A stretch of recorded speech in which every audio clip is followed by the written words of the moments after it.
అన్నప్పుడు మనం రాసింది మన కోసం, మన భావం కోసం.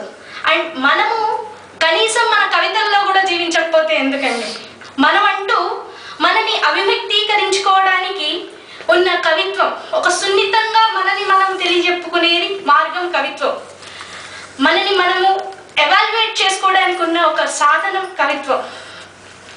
దాంట్లో కూడా మనం ఇలా మరి వాళ్ళేలా వీళ్ళేలా ఎందుకు అలా అనిపిస్తుంది. అలా నేను అనుకుంటున్న ప్రతిసారికి నాకు ఈ పద్యం ఈ కవిత ఎంత చక్కగా సమాధానం అనిపించింది. మీకు చదివి వినిపిస్తాను ఒకసారి. పద్యాన్ని నిలువుగా పతాకలాగా నిలబెట్టాలని ఉబలాట పడ్డ రోజులుండేవి. భుజానికి ఎత్తుకుని ఊరేగినప్పుడంతా చిత్రం పల్లకీలో పద్యానికి బదులుగా భుజానికి ఎత్తుకొని ఊరేగినప్పుడంతా చిత్రం పల్లకీలో పద్యానికి బదులు తల్లకిందులుగా నా ఊహలు ఊరేగేవి. ప్రథమ సంస్పందన ఎదలో పలకరిస్తూనే బయట శ్రోత కోసం వెతుక్కునేవాణ్ణి. నా కవిత కోసం ఎవరు క్షణకాలం ఆగినా వాళ్ళ కోసం జీవితకాలం నా కవిత్వం పక్కన పెట్టేసేవాణ్ణి. ఏళ్ల మీదట గ్రహించాను మనుషులు నన్ను తినేశారని. మనుషులు నన్ను తినేశారని.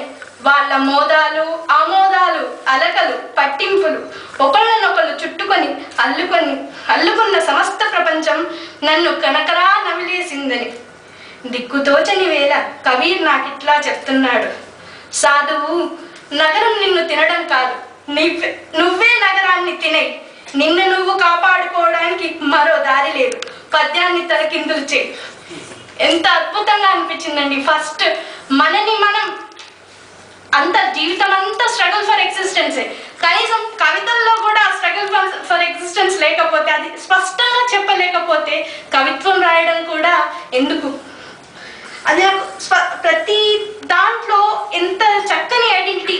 ఒక నార్మల్ ఇప్పుడు మొదటిసారిగా కవిత్వం చదువుతున్న వాళ్ళకు కూడా అవును కదా, నేను ఈ మలుపు నుంచి నేను తిరిగాను కదా, నాకు కూడా ఇలాంటి భావనలు కలిగాయి, మరి నేను ఎందుకు అటు వదిలించే బదులు యూటర్న్ తీసుకొని మళ్ళీ నేను ఈ గుంపులో ఎందుకు చేరానా అని ఒక్కసారైనా ఆలోచించగలుగుతారండి. ఇంతకంటే పెద్ద సామాజిక స్పృహ తీసుకురావాల్సిన అవసరం ఉంది. అక్కడ ఏదైనా జరిగితే ఇలా జరిగింది అలా జరిగిందని రాస్తే నువ్వు జరిగిన దాన్ని హైలైట్ చేస్తున్నారే కానీ మనం ఏం చెయ్యాలి అనేది హైలైట్ చేయడం ఎక్కడుంది?